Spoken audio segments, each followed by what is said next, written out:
الحمد لله وكفى وسلام على عباده الذين اصطفى أما بعد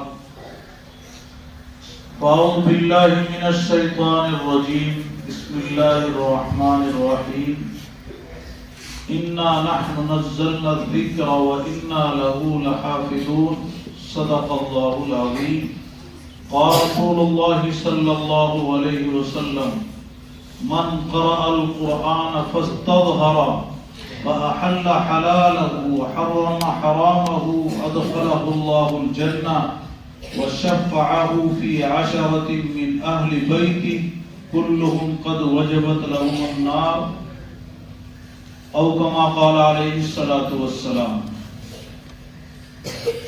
قابل قدر حضرات علماء کرام اور ہمارے معزز اور محترم جناب حاجی اشرف بھائی صاحب اور اسٹیج پر تشریف فرما دیگر احباب اور میرے عزیز طلباء، اللہ رب العزت کا ہم سب شکر ادا کرتے ہیں کہ اللہ تعالیٰ نے اس قرآن پاک کی حفاظت کی ذمہ داری لی. اِنَّا نَحْنُ نَزَّلْنَا الذِّكْرَ وَإِنَّا لَهُ لَحَافِظُونَ کہ میں نے قرآن پاک اتارا اور میں اس کی حفاظت کرنے والا ہوں، اور اس کی حفاظت کے کام کے لیے اللہ نے اپنے فضل سے ان حضرات کا اور آپ کا اللہ تعالیٰ نے انتخاب کیا. منت منا کی خدمت سلطہ ہمیں کنی منت شناس ازو کے بخدمت بداشت. آتا ہے کہ بادشاہ کا جو خادم ہوتا ہے اس کو کبھی اترانا نہیں چاہیے اور احسان نہیں جتانا چاہیے کہ میں بادشاہ کی خدمت کرتا ہوں، بلکہ اس کو بادشاہ کا احسان ماننا چاہیے کہ لاکھوں میں سے بادشاہ نے اس کو خدمت کے لیے اس کا انتخاب کیا. اسی طرح آپ جس محلے اور شہر میں رہتے ہیں، گاؤں میں اور چکوں میں رہتے ہیں، وہاں آپ جیسے بچے بہت سے وہاں موجود ہیں. آپ جہاں پڑھا رہے ہیں، آپ کے بہت سے رفقا جو آپ کے ساتھ جب آپ نے الف با شروع کیا تھا، نالا پڑھا، پھر آپ نے حفظ پڑھا، عالم بنے، اس زمانے سے لے کے تعلیم مکمل ہونے تک کتنے لوگ آپ کے ساتھی رہے. لیکن اللہ تعالیٰ جسے چاہتا ہے اسے اس کام کے لیے اس کا انتخاب کرتا ہے اور اس کو طے کرتا ہے. کام کیسا کہ نبی کریم صلی اللہ علیہ وسلم کی زبان یہ اعلان کروایا اور میرے آقا نے فرمایا خیرکم من تعلم القرآن وعلمہ، تم میں سب سے بہترین اور سب سے اچھے لوگ وہ ہیں جو قرآن پاک کو سیکھیں اور قرآن پاک کو سکھائیں. ایک حدیث جس کے راوی حضرت انس رضی اللہ تعالیٰ کہ نبی کریم صلی اللہ علیہ وسلم نے ارشاد فرمایا خوشخبری ہو ان لوگوں، خوشخبری ہو، اور کون کہہ رہے ہیں؟ دونوں جہاں کے سردار. خوشخبری ہو ان لوگوں کے لیے جو قرآن پاک کو سیکھتے ہیں اور قرآن پاک کو سکھاتے ہیں. سیکھتے بھی ہیں اور سکھاتے بھی ہیں.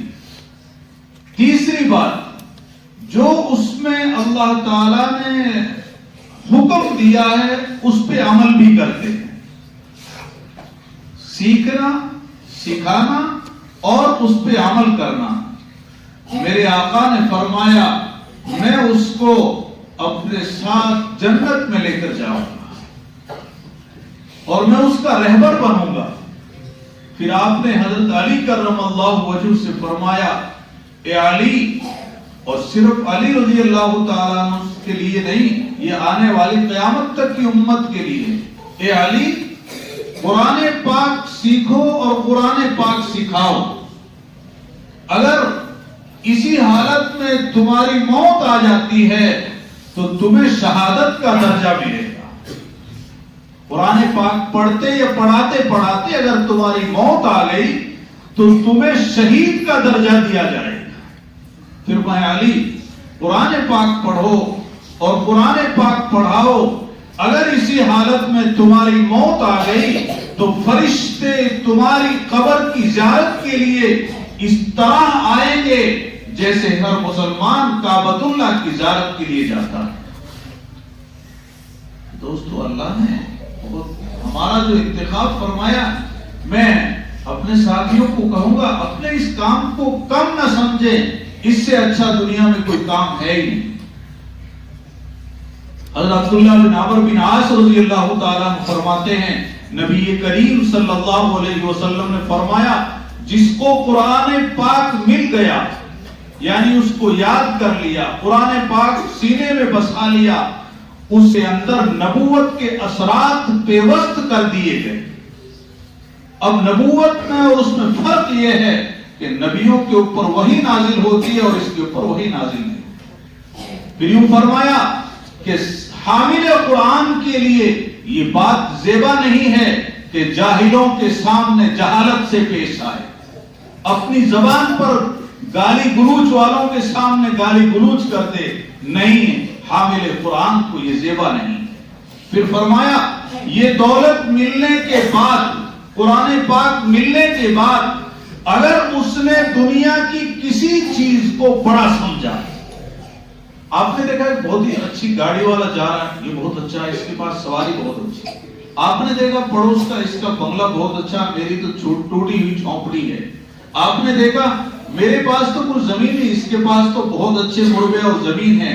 اگر آپ نے اپنے دل میں یہ سوچا کہ اس کے پاس بڑی دولت ہے، میرے آقا نے فرمایا آپ نے اللہ کی دی ہوئی امانت کی توہین کر دی ہے، کیونکہ خدا کے دربار میں جو سب سے بڑی چیز تھی وہ تو اللہ نے آپ کو دے رکھی۔ دوستو، میں نے خطبے کے بعد نبی کریم صلی اللہ علیہ وسلم کی ایک حدیث آپ کے سامنے پڑھی، من قرأ القرآن فاستظهر فأحل حلاله وحرم حرامه ادخله الله الجنة وشفعه في 10 من أهل بيتي كلهم قد وجبت لهم النار او كما قال عليه الصلاة والسلام۔ آقا نے فرمایا جس نے قرآن پاک کو یاد کر لیا، استحضار کر لیا، اور قرآن پاک یاد کرنے کے بعد حلال کو حلال جانا اور حرام کو حرام جانا، یعنی اللہ نے جن کاموں کے کرنے سے قرآن پاک میں منع کیا ہے اس سے رک گیا، اور جن کاموں کے کرنے کا حکم دیا ہے وہ کام اس نے کر لیے، انعام کا ہوگا، ادخلہ اللہ الجنہ، اللہ تعالیٰ اس کو جنت میں داخل فرمائے گا۔ وشفعہ فی 10 من اہل بیتی کلہم قد وجبت لہم النار، اور اس کے خاندان کے، اس کے عزیز و اقارب میں سے ایسے 10 لوگ جن کے اوپر بالکل دوزخ کا فیصلہ ہو چکا ہے، ایسے 10 لوگوں کو وہ جنت میں لے کے جائے گا۔ تو میرے عزیز طلباء، اللہ رب العزت نے اتنی بڑی فضیلت سے آپ کو نوازا، وقت دام نہیں ہے اور مجھے کوئی تفصیل نہیں کرنی ہے۔ میں ادارے کے تمام ذمہ داران رات کو مبارکباد دیتا ہوں۔ سب سے پہلے ان لوگوں کی روحوں کو میں خراج عقیدت پیش کرتا ہوں جنہوں نے اس کی بنیادیں ڈالی، جو بنیادیں ڈالنے والے اور حالات کا مقابلہ کرنے والے، مقابلہ کرتے کرتے اللہ کے حوالے ہو گئے۔ آج وہ قبروں میں سوئے، لیکن جب روحوں کے پاس بات پہنچتی ہے کہ جس شخص آپ نے لگایا تھا، جس پودے کو آپ نے، جس آبیائی کرتے کرتے آپ دنیا سے آ گئے، آج خوش نصیب 20 بنے ایک ہی پہر میں پورا قرآن پاک ہے، ان کی روحوں کو بڑی خوشی ہو، اور جو آپ جو پڑھتے چڑھتے یقین ہے کہ آپ کے ہر کے بدلے ان کے درجات کو جنت میں بلند اور بڑا کیا جا رہا، اور اس میں جو بانیان اور جو ادارے کے خدام جنہوں نے حالات کا مقابلہ کیا اور اس وقت حیات ہیں، میں ان کو مبارکباد دیتا ہوں کہ اکثر لوگ پیڑ تو لگاتے ہیں لیکن پھل کھانے والے کوئی بعد میں آنے والی نسلیں ہوتی ہے۔ اللہ نے آپ کی زندگی میں برکتیں دی، آپ کے آنکھوں کے سامنے دکھا دیا ہے کہ ایسے ایسے بچے اور ایسے ایسے سپوت، ایسے معصوم جن کے حاشیہ دماغ میں گناہوں کا تصور بھی نہیں، گناہ کرنا تو بہت دور کی بات ہے، جن کے دماغوں میں گناہ کرنے کا خیال بھی نہیں ہے، ایسے معصوم بچوں نے قرآن پاک از اول تا آخر مکمل سنا، اور بہت بڑی بات ہے۔ اور کیوں نہ ہو اس ادارے کے صدر محترم ناظم تعلیمات اور تمام اساتذہ کرام یک فکری کے ساتھ، جس ادارے میں یک فکری کے ساتھ، یک جہتی اور ہمہ جہتی کے ساتھ جو ادارے کا اسٹاف پورا ہوا لگا رہتا ہے، اور شرط یہ ہے کہ وہ مخلص ہو، ان کی کامیابیاں سورج کی طرح ترقی کرتی رہتی ہے۔ میں ادارے کے صدر محترم ناظم تعلیمات جو ہمارے عزیز ہیں، میں ان کو اور تمام اساتذہ کو نام بنا مبارکباد دیتا ہوں، اور میری جہاں تک میری معلومات ہے، آپ کا ادارہ یہ اپنے اندر ایک امتیاز رکھتا ہے کہ اتنی بڑی تعداد میں بچوں نے ایک ہی بیٹھک میں پورا قرآن پاک سنایا، اور اس کا صحرا آپ کے ادارے کے سر جاتا ہے۔ اس کے بعد جن طلباء عزیز نے رابطہ مدارس اسلامیہ صوبہ راجستھان اسے تحت جن مدارس کے طلباء یہاں آئے، ہمارے صدر محترم حضرت مولانا قاری محمد امین صاحب دامت برکاتہم العالیہ، شیخ الحدیث و محتمیم دارالعلوم پوکرن، امیر شریعت، صدر جمعیت العلماء، صدر رابطہ مدارس اسلامیہ صوبہ راجستھان، ان کی یہ منشا ہے کہ ہر ادارے کے تعلیمی معیار میں یکسانیت آ جائے اور ہر ادارے کی تعلیم بہتر سے بہتر ہو جائے۔ اس کا ہرگز یہ مقصد نہیں ہے کہ کسی ادارے کو گھٹانا ہے، کسی کو بڑھانا ہے، ہر ادارہ اپنا ادارہ ہے، اور یہ ہونا چاہیے۔ جو بھی ادارہ ہے اپنا ادارہ ہے، جو بھی طالب علم چاہے کسی مدرسے کا طالب علم ہے، وہ اپنے مدرسے کا طالب علم ہے۔ تو ان کی یہ منشا ہے کہ بچوں کے اندر قرآن پاک کو بہت اچھے انداز سے یاد کرنا، اچھے انداز سے پڑھنے والے بچے پیدا ہو جائیں۔ آپ جتنے طلباء یہاں آئے ہیں اور یہاں آ کے آپ نے ایک بڑی ٹیم ہے جس میں قابل اور تجربے کار اساتذہ بیٹھتے ہیں، ادھر بھی بیٹھتے ہیں ادھر بھی بیٹھتے ہیں، پوچھنے والا پوچھتا ہے، اور پھر اور بھی اتنے بیٹھے رہتے ہیں۔ ان کے سامنے تو عزیز طلبہ سورہ فاتحہ سنا دینا یہ بھی کامیابی ہے۔ آپ کو یاد ہوتا ہے، مجھے معلوم ہے جنہوں نے پورا قرآن پاک سنا ہے ان کو یاد ہوتا ہے، لیکن جب پورا مجمع دیکھ کے کہا جاتا ہے تو اچھے قرآن پاک پڑھنے والے اس میں ان کو قرآن میں بھول آ جاتی ہے۔ تو اگر کسی کو کوئی بھول آئی، گھبرانے کی کوئی ضرورت نہیں ہے۔ آپ سب کے سب جتنے طلباء نے یہاں شرکت کی ہے سب کے سب کامیاب ہیں۔ اب ظاہر بات ہے کہ اس کو قرآن پاک تو اچھا یاد ہے، لیکن جب پڑھنا شروع کیا تو کہیں اٹک گیا۔ اب اٹک گیا، غلطی آ گئی تو ان کو ہم نے پابند کر رکھا ہے کہ اس غلطی پہ اس کا نمبر کاٹنا ہوتا ہے۔ کہیں جلد بازی میں اس کے الفاظ کی ادائیگی نہیں ہوئی تو پھر وہ نمبر کاٹ دیتا ہے۔ کہیں آپ نے صفات عارضہ ہے، اظہار، اخفاء، ادغام، اخفاء شفوی، ادغام مثلین، کہیں را پر، اللہ کلام پر، کہیں الف پر باریک، کہیں الفاظ کی ادائیگی، کہیں مد متصل، کہیں مفصل، کہیں عارض، کہیں وقفی، کہیں لازم، اس میں ہو سکتا ہے کہیں بھول ہو جائے اور ہوتے یہاں آدھا نمبر کٹ جاتا ہے۔ اور یہ جو امتحان لینے والے یہ آپ میں سے کسی نہیں جانتے کون سے ادارے کا طالب علم، ان کے سامنے تو بچے کی نوعیت ہوتی ہے اور اسی نوعیت سے آپ کے امتحانات لیے گئے ہیں۔ اب ظاہر بات ہے کسی کا نمبر آ جاتا ہے، کوئی اول آ جاتا ہے، کوئی 2 آتا ہے، کوئی 100 آتا ہے، کسی کا نہیں بھی آئے تو مایوس ہونے کی کوئی ضرورت نہیں، مایوس ہونے کی کوئی ضرورت نہیں ہے۔ اللہ نے تو ہر حرف پہ من قرأ آتا ہے، اقرأ ورتقی ورتل کما کنت ترتل فی الدنیا فإن منزلک عند آخر آیۃ تقرأها۔ جب اللہ قیامت کے دن فرمائے گا پڑھ اور جنت کے درجوں پر چڑھتا جا، اور ٹھہر ٹھہر کے پڑھ، جیسے دنیا میں پڑھتا تھا. جو تیری آخری آیت ہوگی وہی تیرا آخری ٹھکانہ ہوگا، اس میں انشاءاللہ آپ سب شریک ہوں گے. اور اصل کامیابی تو وہی کامیابی ہے.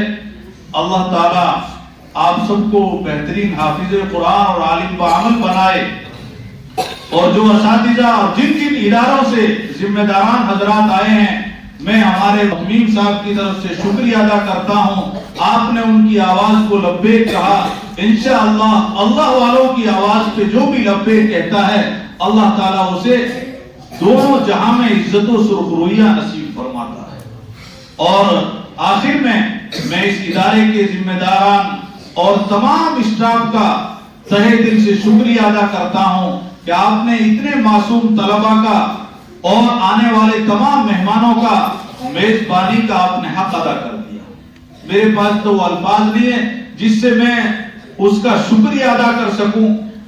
اور آخری بات، مجھے بہت خوشی ہوئی صبح جب میں اٹھ کے، کیونکہ مدرسوں کا مقصد یاد رکھنا، کیوں ہماری جماعت بیٹھی ہے پوری، مدارس کا مقصد صرف تعلیم نہیں، تعلیم و تربیت، طلباء کی تعلیم بھی ہو اور اس کی تربیت بھی ہونی چاہیے. مجھے بہت خوشی ہوئی طلباء کی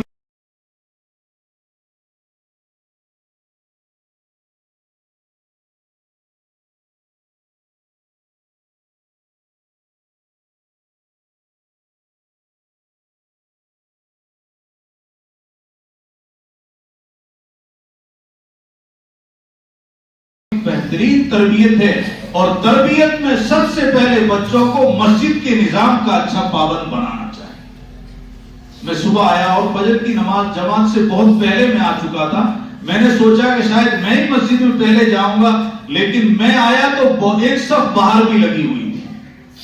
الحمدللہ اللہ تعالیٰ ان تمام طلباء کو، اس ادارے کو اور تمام دینی درسگاہوں کی حفاظت فرمائے اور کہنے سے زیادہ عمل کی توفیق عطا فرمائے. وآخر دعوانا الحمدللہ رب العالمین.